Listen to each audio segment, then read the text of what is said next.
ladies and gentlemen, to Longbox Chronicles Month here on Reaction and Review. Tonight, guys, I'm checking out a film from 2006. That movie is Hellboy, Sword of Storms. Now, I'm going to give you all of the information I know about this before I begin watching. So, apparently, between the first Hellboy film and Hellboy 2: The Golden Army, there were two animated Hellboy feature films. And Sword of Storms here is the first of those two films. I have seen neither of them, and the only information I know about this movie, outside of the fact that it's an animated Hellboy film, well, there's two things I know. One, it is set in the same continuity as the Hellboy films, and two, they got back most of the Hellboy cast to reprise their roles in this film, which, honest to God, guys, the only part of that to me really matters is that Ron Perlman is still playing Hellboy. That is really the one thing I care about, because Ron Perlman is fucking awesome as Hellboy. I have no idea if this film is going to be any good at all. I have no idea what the story's about. I'm going to assume it has something to do with a sword, and that storms are going to get involved somehow. I'm just basing that off of the title. I could be totally fucking wrong. The only way, guys, I'm going to find out, though, if this thing is any good at all, is if I shut up and I push play, and I'm going to do that right now. So, without further ado, it's time to kick back, relax, and check out Hellboy, Sword of Storms. Alright, guys, you know what? Now, the story here is a little bit weak. I'm certainly hoping for it to get better, but I'm really liking the character of, Kate. She honestly is a really nice add-on to our team of fucking BPRD agents. And I really am hoping that we get to see more of her in this thing, because she really is just shockingly likable. You know what I mean? I really am shocked, guys. I honest to God really thought that this movie was going to be entertaining and interesting and awesome, similar to the live-action Hellboy movies. No.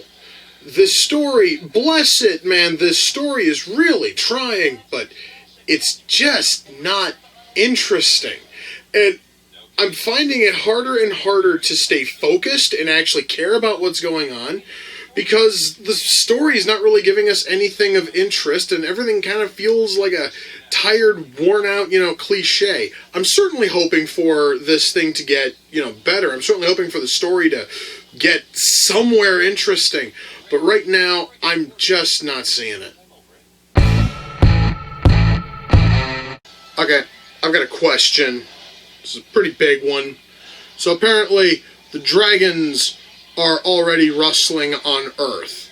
The prophecy we were just told, and we've been told a few times over the course of this film, is the dragons will awaken when the demon brothers of Thunder and Lightning, who are trapped inside of the sword, walk the Earth. They are still trapped in the sword. So why the fuck are the dragons rustling around on Earth and causing all of this chaos? I totally understand, guys, that you can say that Japanese fucking mythology and mysticism and prophecies are all just a big old steaming pile of shit. But this entire movie is predicated on these prophecies all being true. That means that the demon brothers still being in the sword means that Earth should be fine. But Earth is being ravaged with massive storms and earthquakes that are not falling on fault lines, and the dragons are rustling. I guess because fuck you, that's fucking why.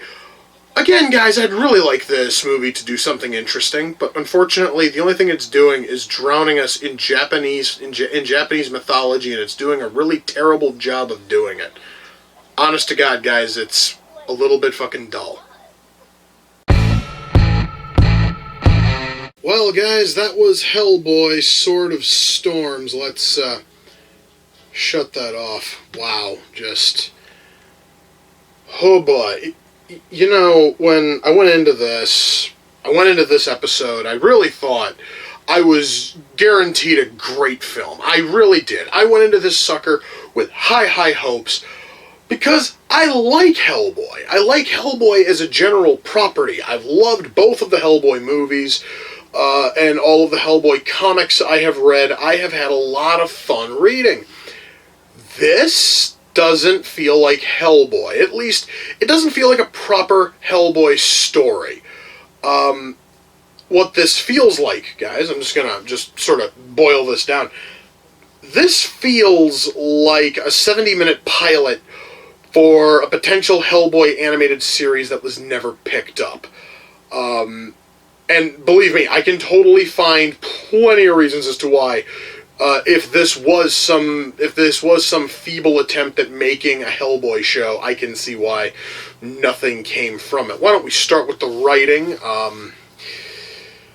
Oh boy, I'm trying to figure out where the hell to even start with writing. Okay, well, one of the big problems that this movie has is this movie is just drowning in Japanese mythology and Japanese mysticism.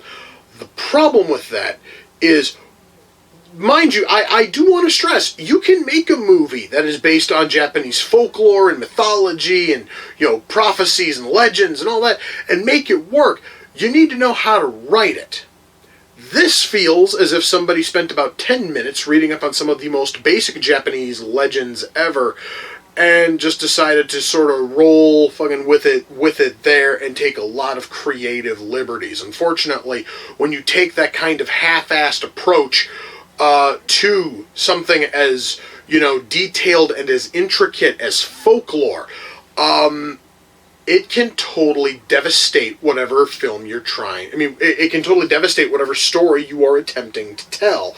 That is exactly what happened here, is because most of this film absolutely relies on all of this Japanese folklore and all of this, because they half-ass it and they really don't try to explain much of anything, and they're taking creative liberties where the Kappa, which is just a small turtle monster, kind of sort of looks like some bizarro mutant thing.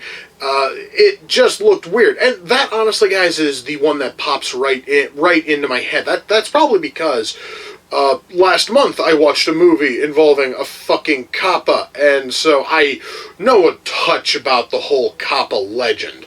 So to see what they did here with it, and to see how they just half-assed that, along with everything else, it really does just make the whole thing feel fucking cheap.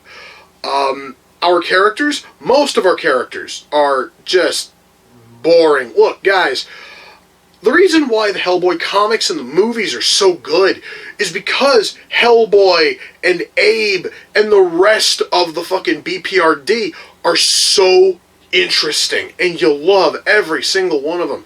Here, they all feel kind of sort of lazy, and while they added a new character in Kate, who's another BPRD agent who specializes in mythology and folklore.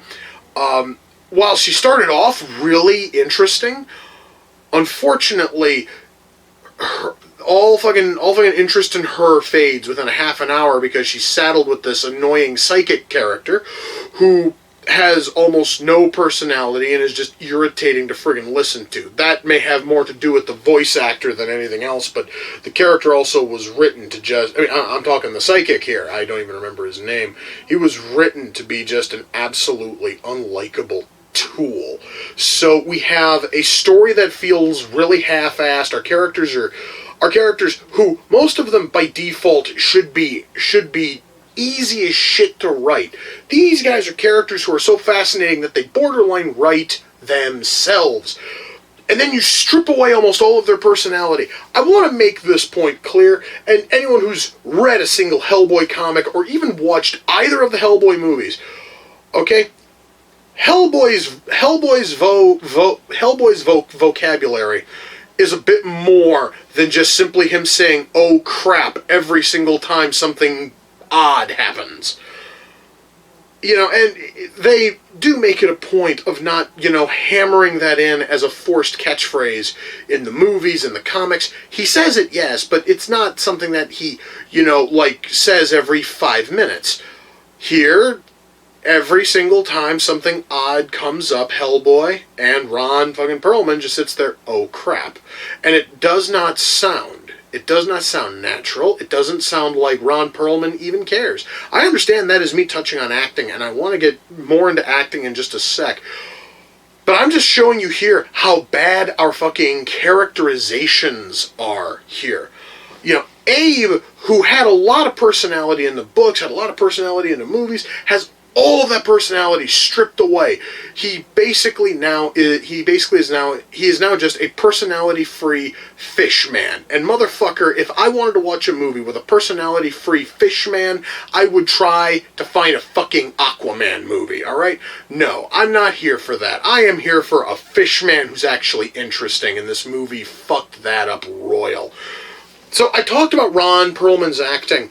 One big issue here is that not just Perlman, but almost our entire cast, they don't sound like they care. Ron Perlman, Selma Blair, and Doug Jones are three big returning cast members. None of them sound like they give even the slightest inkling of a fuck that they are there.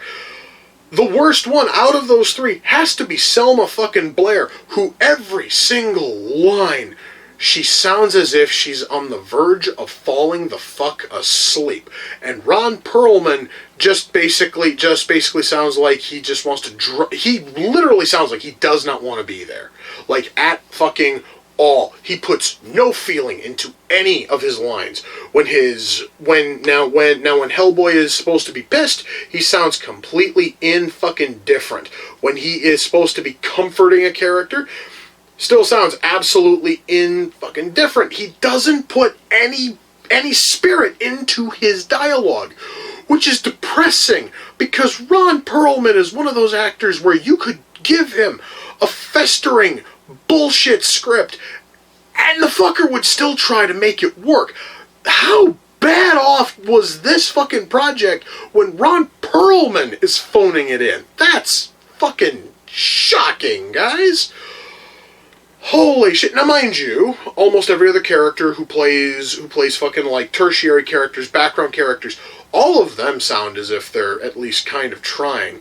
And our new character, Kate, is voiced by Frasier's Perry Gilpin, I think is how her name is pronounced. She actually sounds like she cares. She fucking sounds as if she wanted to have a regular job in any potential Hellboy animated series.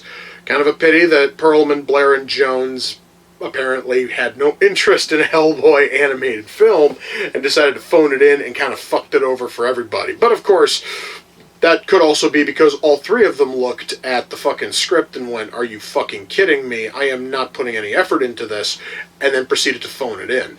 Now, that's really about all I can say about acting.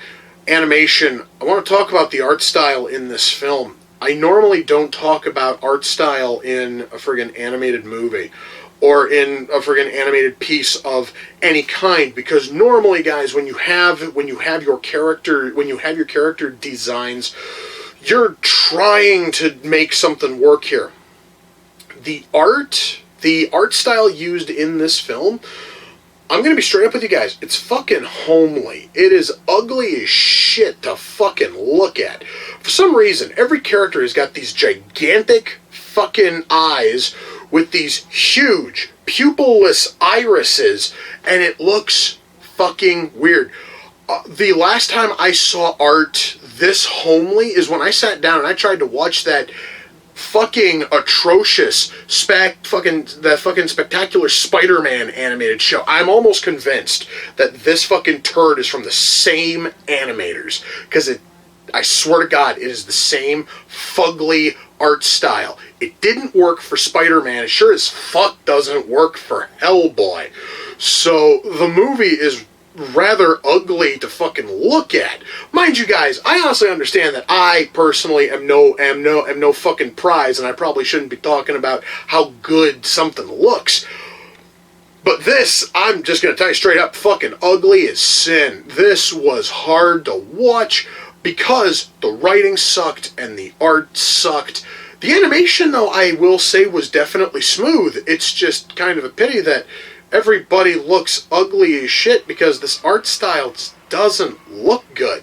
Alright, our fucking music, our score is decent. I can totally say that much. Our sound mix is pretty good. I mean, I honestly cannot dump on the sound mix. Sound effects, I really can't dump on the sound effects much. Really, guys, the biggest problems are writing, acting, and art style. And, I could totally let art style go if we had writing if we had a story that was well fucking written, or we had actors who fucking cared. But unfortunately, because all three of those are massive problems, I cannot recommend this film. Mind you, I'm a big Hellboy fan, and I thought I was gonna I really thought I was just going to lap up everything which this movie offered. And unfortunately, I feel ridiculously let down because this movie is that dull. It is dull from a writing perspective. It is dull from an acting perspective. I do know that there's a second animated Hellboy movie, and at some point I probably am going to go and watch it. I mean, especially since the fucking Blu-ray here has both of them, I am going to at some point watch the other animated Hellboy film. But good God, I certainly hope it's better than this one. So if you guys find a copy of Hellboy Sword of Storms somewhere, don't fucking bother. It really is not worth your time. This movie was a tedious, slogging bore. And frankly, I'm happy that it's finally done. Alright, this movie, guys, wasn't even that fucking long. The movie is less than an hour and 20 minutes. But my God, it felt like it took forever to get through. But hey, you know what? Good news is I don't have to watch it again. And that's fantastic. I am certainly hoping for the other one to be decent, but I'm going to save that for a different day.